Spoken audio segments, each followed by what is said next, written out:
evening. Ira Epstein, and here we are with your Spider ETF stock market wrap-up, and this wrap-up is for the evening as we're here now on Wednesday, and we're at the 15th, halfway through the month of January, so to speak. Interesting. All right. We're going to get some data tomorrow, so we should take a look at it before I remind you about that. Let me get right here.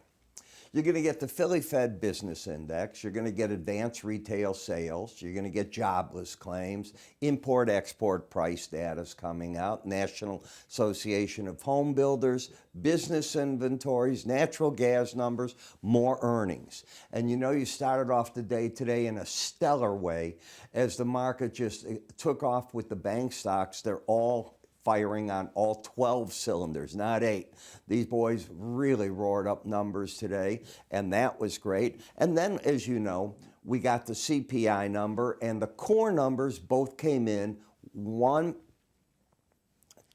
lower than the expectation. That was enough with the combination of the PPI number to have traders say, you know something? The marketplace has gotten restrictive enough. Now, I didn't say the Fed. I said the marketplace has gotten restrictive enough to keep everything on hold, and inflation has come under control to a degree.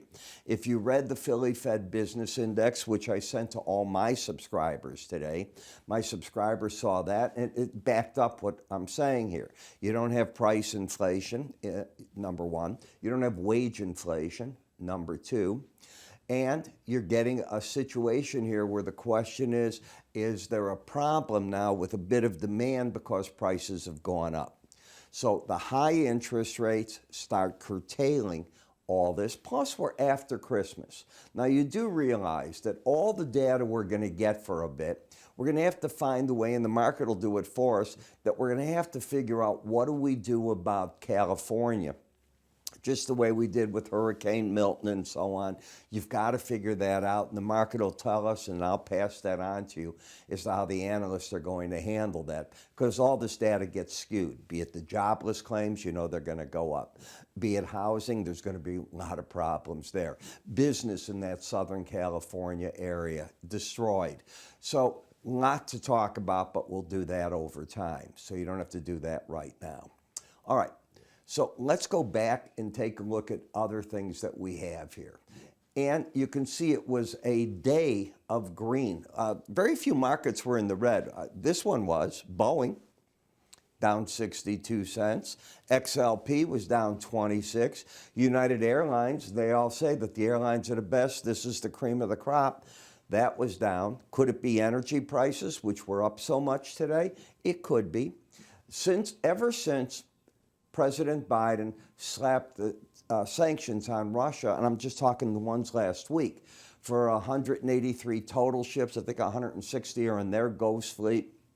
And Gazprom had further sanctions in another energy company. The market's taken off. You combine that with President Trump about to take office this Monday, and he's liable to go after the Iranian oil with real sanctions that Biden let go the whole time. You know, when you're running for president, again, the one thing you don't want are energy prices up. When you lose the race, you can afford to put these sanctions on, and they certainly bit. And if you read the IEA report, they talk about that. That doesn't mean this oil can't be made up, but in the time being, you've got a problem there. You've got to get all the ways to get it all replaced. We have cold weather in Europe. You've got freezing weather in the United States. I'm in an area here where we are going to be 7 below zero for days, 5 below for days without wind chills. So it's gotten very cold in the heartland, and that's what you're dealing with. When we look at TLT, look at the jump. And the jump happened because the stock market doesn't open till 8:30. a.m. Central Time, 9:30 New York. Well, we trade, the report came out, and it was traded on at 7:30 a.m. on the CPI. So by the time you opened, the market had already shot because bonds and notes in the futures markets did. You've got a pattern of a lower low and a higher high. Now you've got a market that's sort of sprinted to the upside. Look for it to get to the 18-day average and probably have to fight a battle at that number. You can see where it held right into the zone of the lower Bollinger Band. And when you turn the momentum and you lost the bearish embedded reading, that sets up a test of that 18-day average of closes. In Dutch Brothers, I'm looking for resistance up here, just the way we've seen each time that you get to upper Bollinger Bands. That doesn't mean you're turning bearish. It means I think the pros are taking money off the table, you're overbought, they'll wait to buy the market on pullbacks. That's my opinion. In CrowdStrike, markets just keeps coming back to this neutral band, staying within the upper and lower Bollinger Bands and hanging around this 18-day average and really going nowhere. It's really not a market that's right at this point tradable yet. When it breaks out of this range is when you want to be with it. In Rivian, we pulled back to the 18-day average, and that seems to be where it wants to sit. The trend right now is higher lows, higher highs, oversold. If momentum can turn up and the market can finish the week out over 1398, the bulls will probably say, that was the correction, time to come back in the market as a chartist. In K-Web, you lost the bearish embedded reading. I think price now is headed to the 18 and the right here, the gray line, the 200-day average of closes. You hit the Bollinger Band. I think the pros took partial profit there, and I think they took the rest of their money out of the market today, looking for that to be hit. We'll see if I'm right or wrong. In Toll Brothers, well, when we cleared the Bollinger Band, the very next number above the market was the 200-day average. You went there. I'm not convinced this market's just going to pick up and run from there. You may be, I'm not. I tell traders, you know, when you start this sideways action, you generally spend a little more time than that in it. In XHB, it's the same thing. Today, you finally got up to, and through the Bollinger Band on a gap, hit the 200-day average, and it ran out of its momentum. It's getting overbought very quick. I expect it to pull back and hang in here. What else do we have besides the PPI, CPI? Oh, I forgot. Monday. Who's going to come into office with his pen in hand and during that week start signing off on supposedly 100+ presidential orders? What do they mean for the market? How does the market deal with them? Are they going to be not as bullish or bearish as we think? I don't know.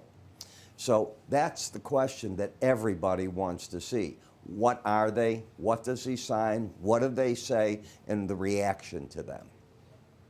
When we look at XLF, on the financial services, you came out of the Bollinger Band to the upper. This is highly unusual. And you can see I just jumped as the market saw the bank earnings.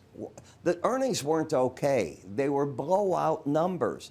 Every one of the major banks I'm looking at went bonkers to the upside, be it trading revenue, interest income, new wealth management fees. I can go on and on.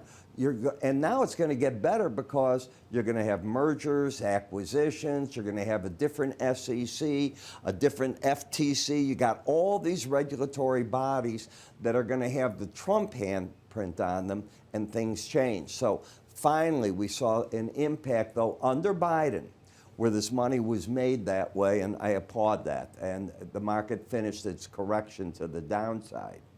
In the industrial sector, while you're up like this, I'm not seeing this. When I saw the New York State Empire Index today, it's a disaster. Now, we're going to get another series tomorrow, as you can see, from Philadelphia. It better be better than that. And what I read today in the Fed Beige Book is the districts are seeing these slowdowns. It's not falling apart, but it ain't on fire. And getting it up like that, I just question. On the energy, well, we know what went on. That's why I started off with Russia, what's going on with the oil. You're going to lose some Iranian oil. I'm sure that Qatar, Saudi Arabia, they're all sitting there. We can make up the difference. It hasn't paid attention to China. That's why I say I don't think it's demand-driven. I think it's a supply-driven rally at this point. And in gold, right back up to the upper Bollinger Band, overbought. I think the pros took some money off the table here. But as you know, I've been friendly to that market and silver. The gold-silver ratio today went in favor of silver, but you're already up into an area there could be problems in the market. In the copper market, you hit the upper Bollinger Band and you stop. It's like running into a brick wall often. It doesn't always go that way. And from here, because you're getting so narrow in the band, you can get one of these moves again, up or down, where the market just takes the narrow of this band and moves directional to get it away from that. In BND, this is where I think the market runs into a problem, right at the 18-day average of closes. And while the market took out a prior high, I question what to do with it. Notice how you hit the lower Bollinger Band and you stop the break. And in the dollar index, when and if you clear 29.90, that's when I think the real move begins to the upside in this, not here, when that happens. So this is the pullback in my special dollar index report that I was talking about. You can see what you've got right through here. You ran back in the euro. I wouldn't be surprised if you start short selling in this market against that number, because we're probably going to see interest rate cuts by the European Central Bank. Now, my dollar report goes off our website tomorrow. So I don't know the time.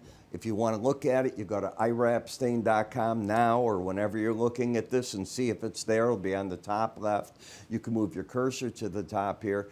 But I think so far it's doing exactly what I laid out I thought it would do. And remember, the report's for now because it sets up what I think is going to happen shortly. I'm Ira. You take care.